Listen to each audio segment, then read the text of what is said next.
by a colleague from the UK Met Office out of our SOF. The UK Met Office acts as our SOF peer advisor, and out of that, oh, there we go. Out of our interaction with them through SOF, we were able to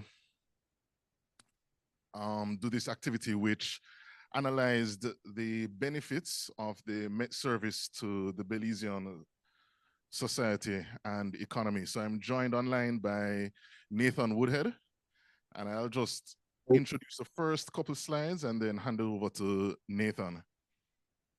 Nathan, you want to test your mic? Your audio? Hello, can you hear me? Hello? No, 1 second.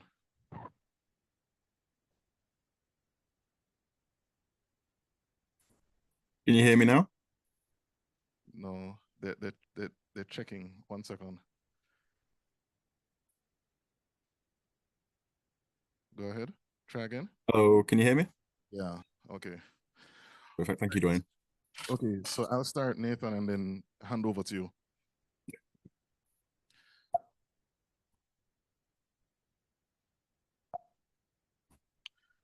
Right, so as I mentioned before, out of our SOF engagement with the UK Met Office, we realized that one of the things that as a Met service we needed to accurately capture is the impact that we have on our economy and society.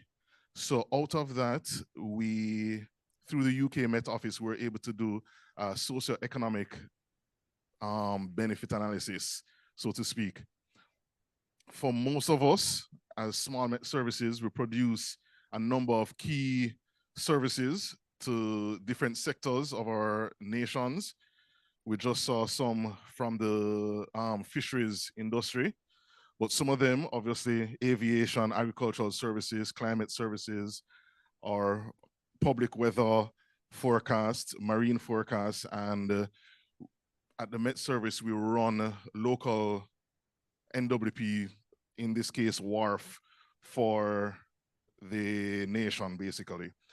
And these products and services are key, especially when we have severe weather cases. In Belize, over the past couple of years, we had a very significant drought in 2009. It had some really devastating impacts on the economy. Here, I'm just highlighting a few. We had approximately $50 million loss in various crops. There's a 30% reduction in cane yields. The sugarcane industry in the north got hit severely. Hurricane Lisa, we all experienced different hurricane impacts regularly.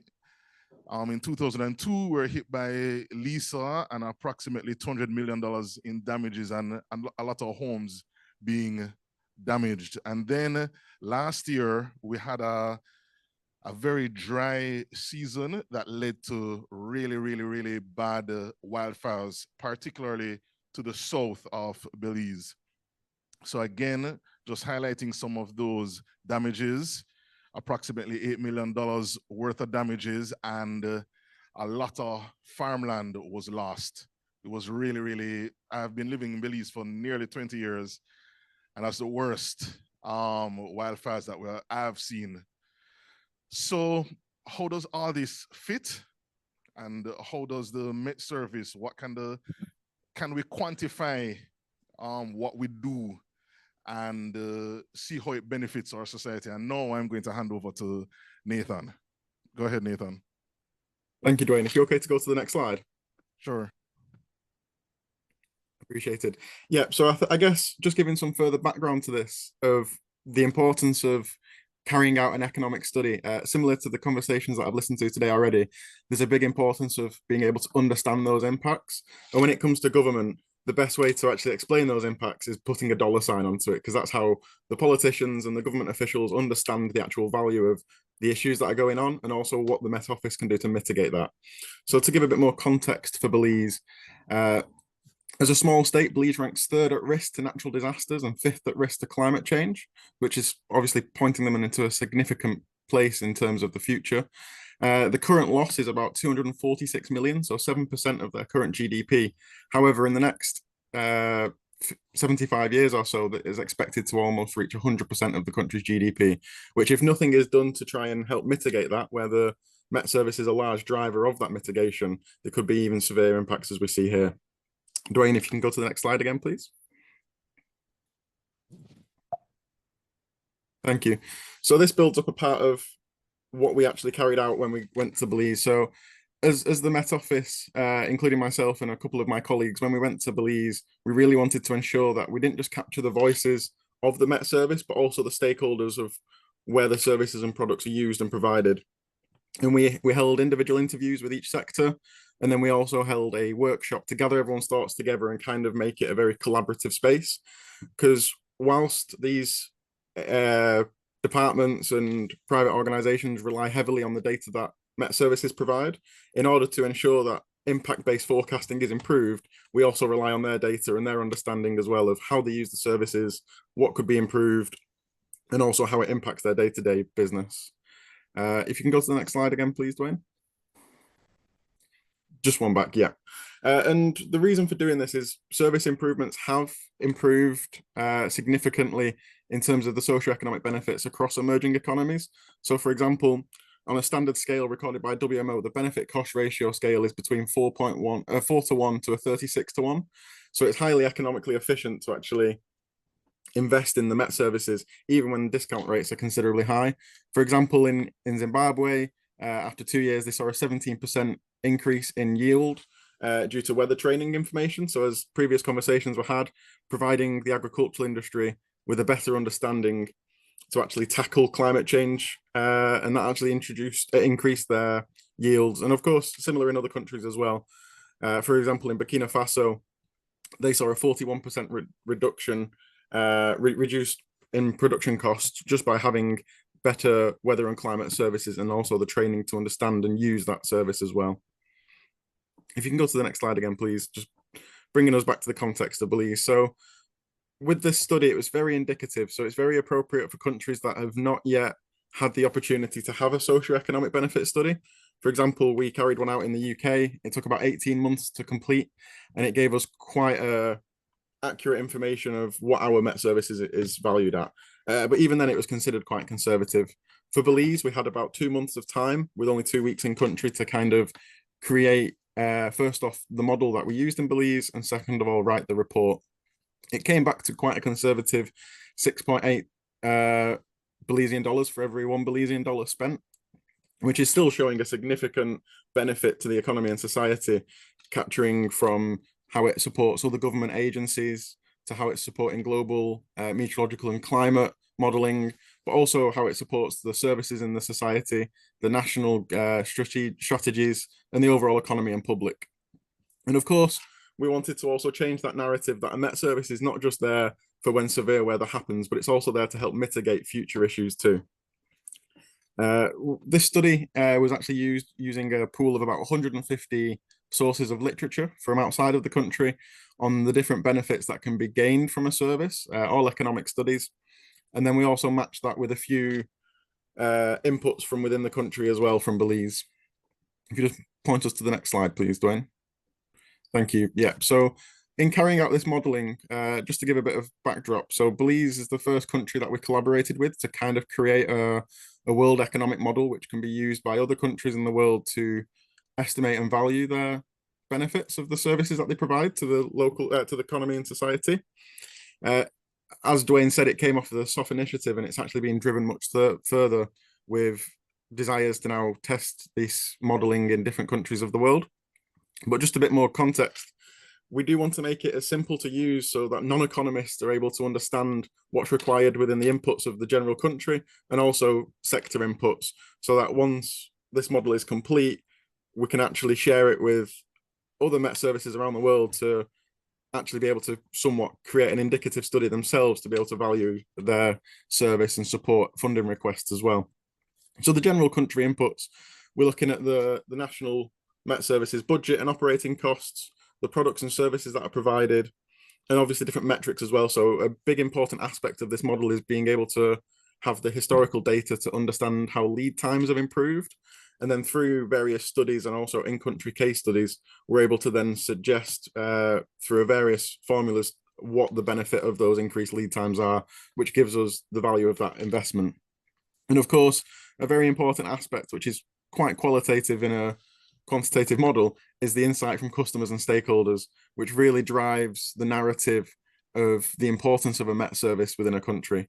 And then, for example, we've got aviation here as an example of what was collected. So we looked at the total number of international flights, total number of domestic flights, and then in terms of how we actually attributed weather services to that, we were looking at days of adverse weather forecasts and days of good weather forecasts, and we're able to use that information with the number of international flights and domestic flights that might have been delayed or had to carry extra fuel or had to go on different routes, and we're able to then find the total cost without a Met service to that industry, and then what the Met service does to reduce that, to mitigate those costs imposed on these services. If you can go to the next slide as well, please, Dwayne. Next one again, this was accidentally printed twice. Thank you.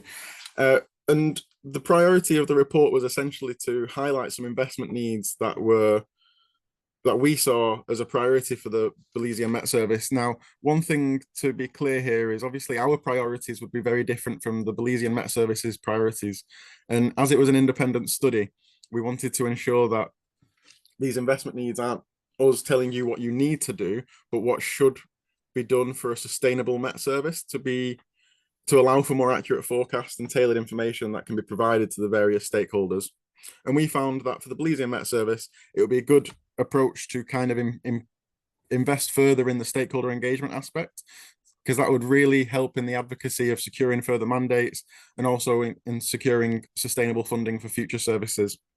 Now, we do recognise as well that governments around the world are constrained with where they can place their funding, but also these indicative reports can also be helpful for getting funding from other areas as well, be that the IDB, the World Bank, or other agencies that might be able to support a country's development in this area. And of course, we really wanted to ensure that there was a development and communication of the products and services through media and other relevant channels. And the reason why this is important is you can invest in the Met Service, but if the reach isn't being portrayed across all of society, that's an area that needs to be improved, because you can have an immaculate service, but if the general public or businesses of the country aren't taking that information in, there needs to be a further step to ensure that that information is portrayed, especially in a way that people can understand. Now, credit where due, the Belizean Met Service, with very few staff in comparison to other countries that I've reviewed, provide their service quite immaculately, and especially with their website, it's clear, concise, and it's quite easy to understand. So there is credit where due on this area.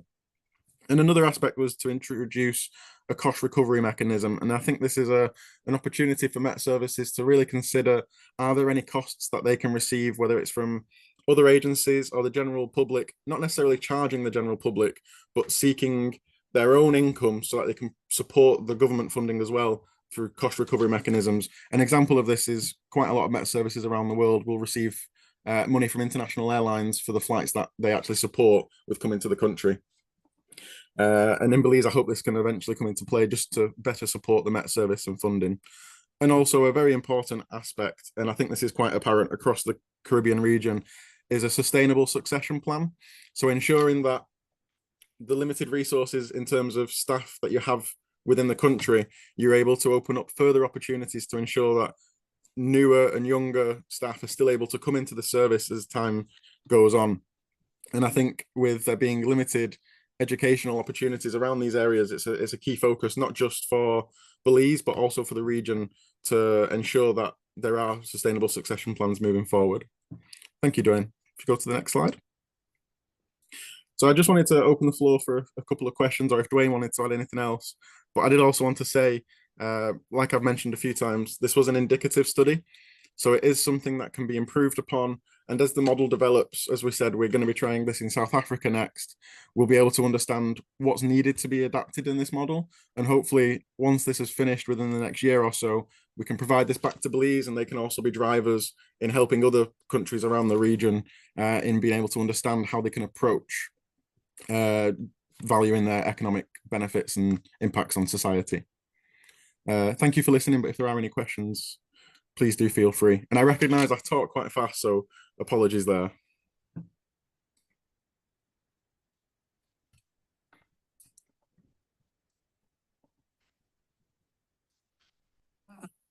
Thanks for your presentation. Thank you also, Dwayne. Dale Destin from the Antigua and Barbuda Meteorological Service.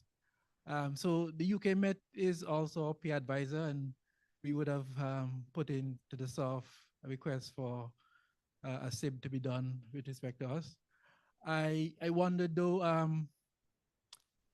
were there any surprises that you encountered in this assessment, and did the assessment speak to the potential or ways in which that cost-benefit analysis could be improved upon, so that there's a path towards building greater equity in the service, so that the return on investment could be greater? Thanks. Of course, I think I understand the question. Dwayne, do you want me to take this one, or? Yes, please do. Yeah, this of is course. not my expertise. No problem. So in terms of how we're improving the model, we're looking at including more sectors. So originally it was only focused on agriculture, tourism, aviation, and then not necessarily a sector, but an important aspect of Met Services, which was disaster risk management. We're now looking to include aquaculture, health, industry, which covers like banking, financing, and there's also another sector, aquaculture, so kind of covering that marine aspect a little bit further. In terms of adapting the model to each country's context, the end goal is to make it so adaptable in a way that you're able to pick and choose which sectors you want this report to focus on. Now, in terms of actually making the report more efficient and barriers that we kind of came to, in Belize, we were quite happy with how open a lot of the data was in that we could receive.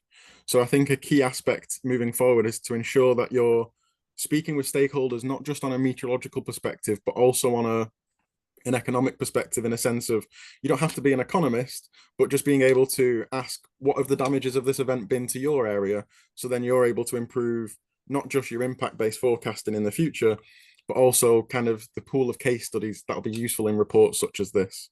So really ensuring that you're engaging with stakeholders across the board on all aspects of what the services actually provide. So not just the scientific information, but also the feedback of what's been provided.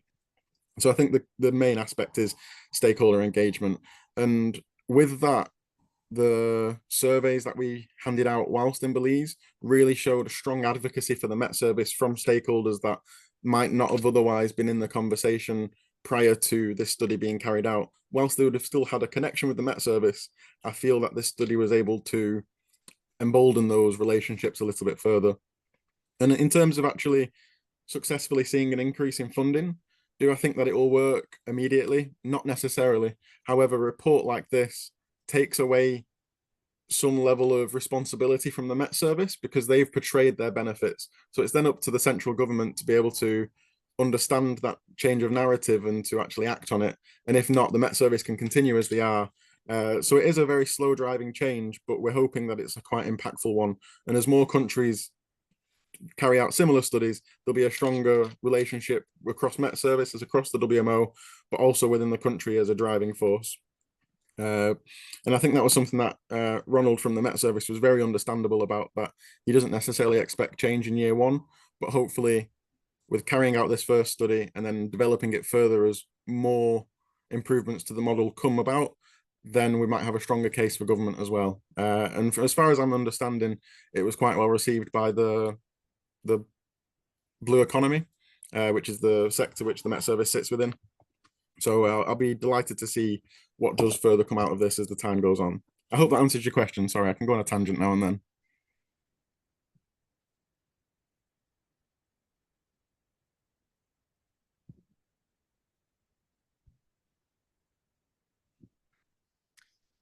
I thank you to the UK Met and the Belize team for that presentation. Of course, it's really exciting to see it because, you know, I think it's much needed. My question, though, is whether I know this might be a premature, very early question, whether the methodology or if you're thinking right now about you know, how the methodology can be applied sub-regionally. So for a number of countries or regionally within the SEDIMA system, I know it's different for CMO in terms of the number of states, but from the SEDIMA side, we have 20 Caribbean states, and we separate them into sub-regions, 4 sub-regions with 4 to 6 states. So, you know, just a question on how the methodology can be scaled. Of course, so some of the inputs, as I mentioned, other inputs include sector sizes and also size of the economy. So if in those smaller regions, you're still able to have that core information of the size of that local economy and the size of that sector, I can't see as how developments move on. It is still quite a premature question as we're still in the early stages of the next development phase, but my end goal is for it to be that adaptable. Now, of course, with adapting the model, it's not going to be 100% accurate. It's still meant to be quite indicative because having a world model is very difficult because as you go from country to country, there are a lot of factors that change, but the core picture is still the same in terms of what a Met service provides and how it impacts the economy and society. So hopefully it still will be able to be applied to the regional levels in terms of how adaptable the methodology actually is. So there's a lot of variables that people can change themselves, and hopefully with a bit of support from a user experience team, we might be able to ensure that the model is quite easy to look at and actually adapt yourselves. And all of the core formula, which comes from the literature and the actual in-country visitations that are improving the formulas, those will remain the same. So hopefully it will be adaptable to such a smaller region as well. The end goal is essentially for whether it be regional centres or Met services themselves to be able to support other areas by using this methodology. Hopefully within, I think maybe in 6 months' time, we might be able to share this wider as well. So do watch this space. Thank you.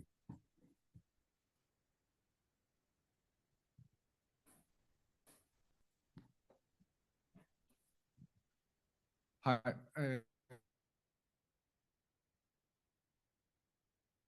your presentation. Marcelo and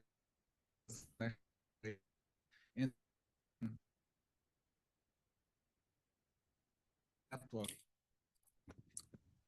a different entity than they are an entity the subs, and like them and here we that we should.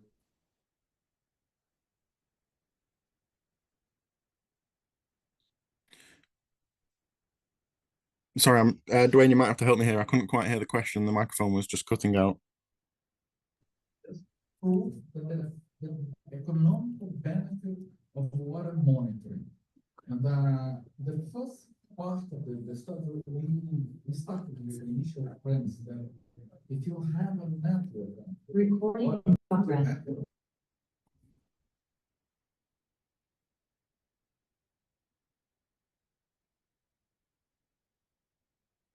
Second part, the possible in water uses of the in water uses of the data, but not only uses but uses also. So this for sanitation, for hydro and other uses. And for example, in the case of water for energy generation, Brazil, we have 75% of our energy based on hydropower generation. So this is very important for us. And in these studies, we simulate many basins in the country using the data for that time of the simulation and doing the same operation, but without the data that the network produces.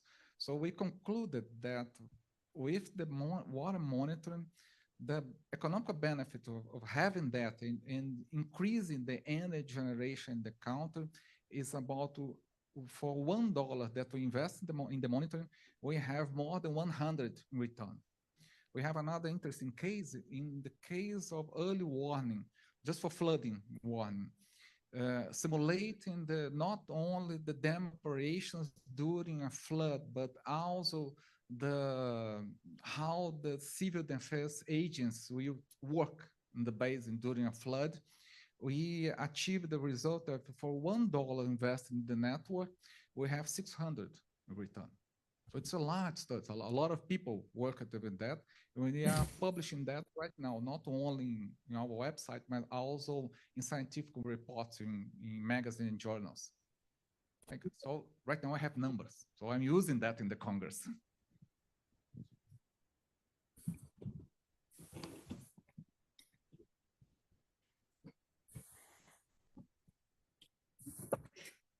It's very nice to hear that there's more studies going on, because I think the only way that we can see a better development of, for example, a world model is to have more countries carrying out similar studies.